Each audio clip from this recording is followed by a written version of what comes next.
don't think that Ted Cruz felt that way about CNN? You don't think that George W. Bush did? You don't think that Carly Fiorina did when she was smoking Katie Couric and they were trying to say that she was this failed CEO at HP, but she understands economics that they don't? Of course they do, but for some reason they feel the need to sort of cloak it through politeness. Donald Trump just, no, wrong. You're wrong. Fake news, you suck. And I think that's refreshing to people because a lot of people have been streaming at their TV set going, why doesn't someone just call him out on this? Yeah. You know, the media, they're always telling us that Trump is a liar. But then you sort of contrast that with the fact that many Americans, I don't know if it's most Americans, but certainly a significant portion, they see him as a straight shooter. That's one of the major selling points. They see him as more authentic than most politicians. What do you think it is? I want to make my case here, so stay with me for a little bit. Let me set this up so you understand where I'm going. Yeah. Because this is going to upset likely everybody, and I'm okay with it, as long as you take this in its entirety, the context. I think he's a little from column A, a little from column B, okay? I think he's a little from column A in that he's most definitely a bullshit. Yeah, absolutely. Yes. But a little from column B in that I think he's much more authentic than the sort of trained, empty suit politicians. Yeah. And I think that column B matters more. And the way that you can tell, at least is my opinion, that he's more genuine is for the same reasons that a lot of people might hate him. You can identify the authenticity in Trump through the things that he disdains. Yeah. He can't hide the things that he hates. No. He has no filter, it seems. No, I think that's an important litmus test here. People hate him because they say, he's just tweeting all the time. Look at all the things that he says. Well, that's why I don't think he would be able to hide and play the game. Yeah. Right. Now, let's also go to something else. Like, let's throw into the mix assholery, okay? Yeah. Let me give you this. President Donald Trump can definitely come across, scratch that, he is an asshole. Yes. Yeah. There's no doubt about that. Very unlikable at times. But I think everyone kind of agrees that, like, well, okay, at least he's our ass. That's what people think. Like, at least he's... Because let's be honest here. What's the alternative at this point? Yeah. Elizabeth Warren? Pete Buttigieg? Beto O'Rourke? I mean, think about the lesbian with the dreadlocks that's getting Shane Gillis fired from SNL. Yes. And I want to be clear. I'm not saying that it's a good thing for people to be an a-hole. Yeah. There are plenty of people who aren't a-holes. Okay, that's the majority of America. Unfortunately, they don't run for president most of the time. But with the left, when you have the Pete Buttigiegs, the Elizabeth Warrens, even the Bernie Sanders it's assholery disguised as empathy. Yes. Right, and that's why I think people see him as authentic. You know, Donald Trump, people might get mad at him because he could say something to the equivalent of, this isn't a direct quote, but I think this American dream is alive, you should stop being lazy. If you want to text the rich more, go screw yourself, okay? They already pay plenty. That's pretty much it. Yeah, but then you have someone like Pete Buttigieg who says that you should get with the times. I don't have the exact quote in front of me. I'm free-flowing this a little bit. You should get with the times. If you're uncomfortable with the language that's being taken away from you, if you're uncomfortable with the government intruding into your life, basically I'm going to bully you into my point of view. And it's just assholery disguised as empathy. Yeah, and I think that pisses a lot of people off because we don't think politicians have any genuine bones in their body. We know what they believe and what they're saying, and then they go out into the media and they say something that sounds much more pliable, right? Yes. Like it's much more easy to take, and you're like, that's not what you believe. I think that's why so many people gravitate towards Trump is because he's kind of genuine. It's like, he's a real ass. Right. I can see it, and he's not trying to hide it. Right. And people all, like, we're all supposed to be offended, but everyone goes like, well, when I talk about someone I'm pretty, like, pissed off about, like my neighbor who doesn't, keep his stuff on the other side of the fence. I probably feel similarly to how Trump feels about the New York Times. Yes. And so you can see yourself in that person, just like all great storytelling. It's about seeing yourself, seeing the facet of your character in somebody else. And I think this is important also to delineate what you just said too, is politicians are trying to think about what they believe. I don't think Trump necessarily knows what he believes on every issue. You've seen him change on some issues, but I think he knows what he hates. Yeah. He does. And he's very, very clear about that. And I don't mean he hates people, I mean ideas, I mean establishments, I mean institutions. And I think this is sort of what seems as kind of the Trump enigma, because this is something that we talk about a lot. A lot of people go, he's a compulsive liar, he's a bullshitter. They will say, I like that Trump says it like it is. And I think it's important to explore that because it's as though we're talking about the same person with two different conversations. I don't think that's the case. I don't think we're too far off here. I think people hate him for the same reason that people like him, and that he is a bullshit artist, okay? So it's weird, though, to people to say, well, he's also authentic. Two different things. Let me explain to you. We're talking about what someone says, for example, he's a BS artist and that he's self-serving, Donald Trump. He can bend the truth, right, to maybe suit his own self-interest. That's different. I think it's important. That's different from the essence of a human being, who they are. And that's why Donald Trump is kind of a bullshit but they see him as authentic because they don't see him trying to disguise the things that he believes as empathy. So let's use Beto O'Rourke as an example, okay? Yeah. People think he's compassionate, Beto O'Rourke. People think that he's compassionate and that he cares. Now, when Beto O'Rourke is talking about a mandatory gun buyback, it's a confiscation. That's what he's talking about, okay? Let's be really clear about it. Beto O'Rourke disdains freedom. Now, I'm not attributing motive. When you're talking about someone who wants to forcibly remove guns from the American public, that is someone who disdains personal freedom, who disdains the Second Amendment, but he cloaks it as empathy and compassion. Donald Trump disdains the media, and he cloaks it as disdain for the media. Right. In every tweet thread that he's ever done, pretty much. Right. There's a big difference. So actually, I know we have this in a reverse order, but I would like to show for people who haven't seen this, the Beto O'Rourke clip. Keep in mind, before this, right, and how many times have you heard the argument from the left? The left doesn't want to take your guns away. People are clinging to their Bibles and religions. That's not what they're talking about. They're talking about reasonable gun reform. Beto O'Rourke echoed those same sentiments. Now hear him, to thunderous applause, say the opposite of that. Hell yes, we're going to take your AR-15, your AK-47. We're not going to allow it to be used against our fellow Americans anymore. Congressman, thank you. And I want to say this. I'm listening to the people of this country. The day after I proposed doing that, I went to a gun show in Conway, Arkansas, to meet with those who are selling AR-15s and AK-47s, and those who are buying those weapons. Semi-automatic might be surprised weapons. there was some common ground originally there. Folks who said I would willingly give that up, cut it to pieces. I don't need this weapon to hunt, to defend myself. It is a weapon of war. So let's do the right thing, but let's bring everyone in America into the conversation. Republicans, Democrats, gun owners. Yeah, that's a great way to bring them in. Let's bring everyone into the conversation. The gun owners, we're going to take your guns. Let's bring everyone in here. But come on Can't we find some common ground? Well, I don't know. Can I conceal carry? He's got a gun. Get him. By the way, I love the Second Amendment. Let's put Donald Trump in that position. Donald Trump obviously supports the Second Amendment. He didn't always. And I think he has a bit of a shaky record on guns. But can you imagine if Donald Trump believed what Beto O'Rourke believes about firearms, that he disdains them, but he disdains the Second Amendment, he wants to have a mandatory buyback. Beto O'Rourke for a long time was saying, we don't want to take your guns. We respect the Second Amendment. We want reasonable gun control. But really, he believed in a mandatory buyback, in a gun confiscation.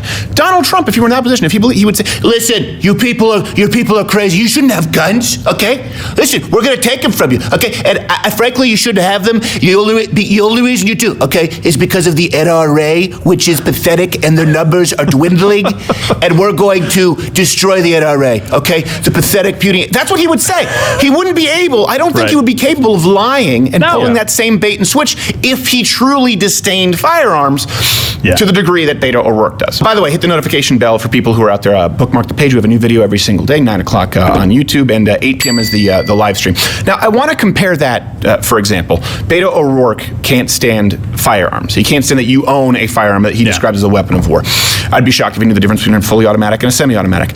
Compare that. So compare that to the way President Donald Trump talks about his Second Amendment, which is the New York Times.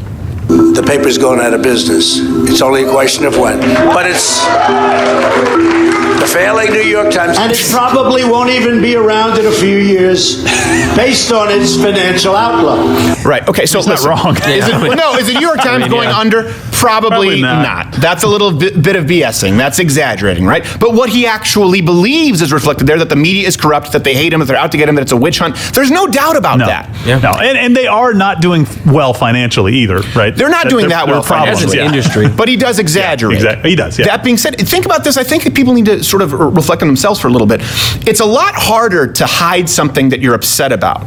Something that sort of sticks in your craw, thorn in your side, if you will, if I may. It's a lot harder to disguise that than it is to say, oh, yeah, I think that dress looks great. Cindy, it's easier to do that. But if it's someone that you really can't stand, if it's someone for example, think of someone that you really don't want at Thanksgiving dinner, someone who's abusive, someone who's rude, how how easy is it for you to lie to that person's face? Some people can. Not everybody can. Yeah. And President Donald Trump certainly is incapable of that, as we've seen. Completely unable. I mean, the guy is incapable of filtering himself on Twitter, which, by the way, has multiple checks and balances. Right, yeah. There's a spell check, doesn't care. There's the, are you sure you want to send this tweet? And I don't think he ever actually reaches the point that says, do you want to save this tweet or discard for later? I don't think he ever has. He's like, said. I'll clarify. Tucker's going to see this. Brian Kilmeade at Fox Morning. Listen, oh, okay, now you're going to talk bad about me? I hate Fox and Friends. It's so funny. I think he can be petty. I think that he can be very sensitive. But I think there is some authenticity to that. And this is why people, again, when you look at how he's fought back against the media, listen, they were just as cruel with Ted Cruz or Carly Fiorina or at one point Marco Rubio, or despite what they try and say now, George W. Bush, which I think we just saw with the whole Ellen debacle. Right, yeah. People were saying, well, at least George W. Bush was a decent man. Donald Trump is the worst. There's no comparison. Yeah. Then Ellen was caught, my God, laughing with George W. Bush at a football game and said, hey, I think we should actually sit down with people we disagree with. And they said, how dare you sit down with a war criminal? This person should be in jail. George W. Bush is evil. They did the same thing with everybody. Now, you don't think for a second that George W. Bush or Ted Cruz, take your pick, you don't think that they were livid? They were pissed beyond belief and wanted to say, hey, New York Times, you're full of crap, you're a liar, you're dishonest, you have a bias, and I don't think people need to necessarily listen to you. I don't think people should take you seriously. You don't think that Ted Cruz felt that way about CNN? You don't think that George W. Bush did? You don't think that Carly Fiorina did when she was smoking Katie Couric and they were trying to say that she was this failed CEO at HP, but she understands economics that they don't? Of course they do, but for some reason they feel the need to sort of cloak it through politeness, right? They need to cloak it in this veil of politeness. Like, well, I understand why you're asking that question, but I disagree. Donald Trump just, no, wrong. You're wrong. Fake news, you suck. And I think that's refreshing to people because a lot of people have been screaming at their TV set going, why doesn't someone just call him out on this? Yes. And here's something else. It's not only that he's authentic about the things that he disdains. This is, I don't think, again, Donald Trump knows exactly what he believes, but he does know what he hates. And this is another, I think, picture-perfect example, or a counter-argument, rather, to people who accuse him of being a racist. Yeah. Listen, Donald Trump wants to build the wall. Yeah. Okay? He wants Mexico to pay for the wall. He wanted to put like spikes on the wall, which is hysterical. Yes. And a moat. Donald Trump, did you see when he just tweeted out the Democratic debates? He just tweeted out, boring. That's so funny. He is the funniest president ever. He is, absolutely. Now, what, he didn't sit down at his Twitter and talk with some consultants and clear it with three levels of people going like, okay, I believe that this is an intellect, it lacks intellectual diversity at this DNC, which would all be accurate. He's just like, you suck! Boo! Boo! Beidou! Boo! And that's why you know he's not a racist, because he wants the wall. Right? He goes, we're going to build a wall. It's going to be, and you know what? Mexico's going to pay for it. He hates MS-13. He goes, they're animals, these people. Right? He can't stand Nancy Pelosi. Yeah. He thinks AOC is crazy. He's open about all of those things. But let's just take the wall as an example. Build a wall. Let's enhance our cybersecurity. Let's keep people out of this country. Let's boot people who are here illegally. Why, oh why, would he be oh so careful to stop at saying, and it's because they're filthy Mexicans? Yeah.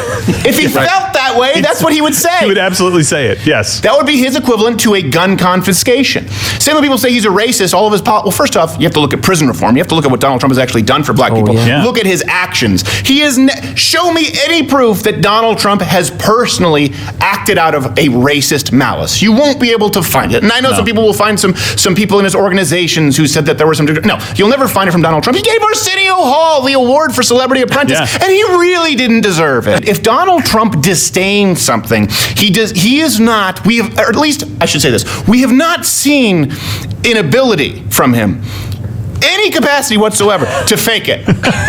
He can bullshit the details, he can exaggerate in a way that's self-serving, but he cannot hide the truth. And in this case, I guess it would be appropriate. He cannot hide his truth. People use it all the time. I bet you even if someone said that to Donald Trump, people yes, I like that. I like that. Your truth. My truth is boring. My truth is, you suck. My truth is, okay, there's no more subscriptions to your newspaper. That's my truth. He is so petty, and I don't think it's necessarily ill-founded. Yeah. I think anyone would be petty if they were being attacked day in and day out. Yeah. Let's use a couple more examples here, like George W. Bush, okay, and the war on terror and the Iraq War. Right. If everyone came, and obviously Donald Trump was against the war in Iraq, which looking back, he probably was right about that. In the sense, he was certainly right in the sense that it's not something you can win. It becomes a quagmire. We can't install democracy around the world, okay? I agree with him on that. That being said, if it were George W. Bush and people were just beating him mercilessly about the Iraq War, Donald Trump wouldn't have sat there and just talked about freedom and talked about how much he would have said, listen, okay, I'm so sorry that you're all against me, frankly, in the war in Iraq, when 84% of you supported it before we started, okay? I forgot that all of you supported it until all of a sudden you didn't, okay? I'm sorry, frankly, that 9/11 happened on my watch. Oh wait, no, I'm not, because I didn't do it, and you're lying, and you're boring, and you suck. Yeah, that's how he would do it. That's exactly how he'd respond. It would be like, "That's right. They were all for the war before they said they were against it." Right. Be like, "That finally somebody said." If he were Barack Obama, let's walk it through Barack Obama. When you have next scenario, and then you had the housing crisis, right? That happened, and obviously it started under George W. Bush, but then it really kind of came to crescendo under Obama, and largely because of you have Fannie Mae, Freddie Mac, who've been like, okay, listen, it's terrible what happened with the housing market, okay? I understand, frankly, that you're upset about it. Oh, wait, no, I don't, because you were the ones who all wanted to have affordable housing and home loans with no money down and horrible credit. Oh, I'm so sorry that you can't manage your own money. I think that if you just go through any example of a president historically and go through what they disdained. Let's go to Abraham Lincoln. If Abraham Lincoln were Donald Trump, he was talking about the slaves. Let's even go to like the Emancipation Proclamation. Just pick anything. He would go, okay, listen, I understand that you guys want slavery. Oh, no, wait, you're horrible. You're all terrible human beings, okay? All men, I believe, frankly, are created equal, and you believe not that. So that's what he would do. If he were Paul Revere, he'd be like, ding, ding, ding, ding. The flags are coming. Hey, everybody, did you hear me? I said the flags are coming. I mean the British. They're the British, but I call them the fags because that's what I think of them, frankly. The fags are coming. They're coming. And we're going to kick their ass because they're boring. I think that there is something refreshing about that, and I don't think that the two are mutually exclusive. Hey there, YouTube viewers. Subscribe to the channel. Hit the notification bell if you're already subscribed to this channel, because that lets you know when new videos come out and they don't show up on the YouTube search feed. Also, there are videos playing in boxes here. Click one of those. Just of all the things that I just mentioned, all you have to do is one. And if you don't, I will run for the United States presidency under the 1064th% Cherokee Party. I have yet to pick my VP.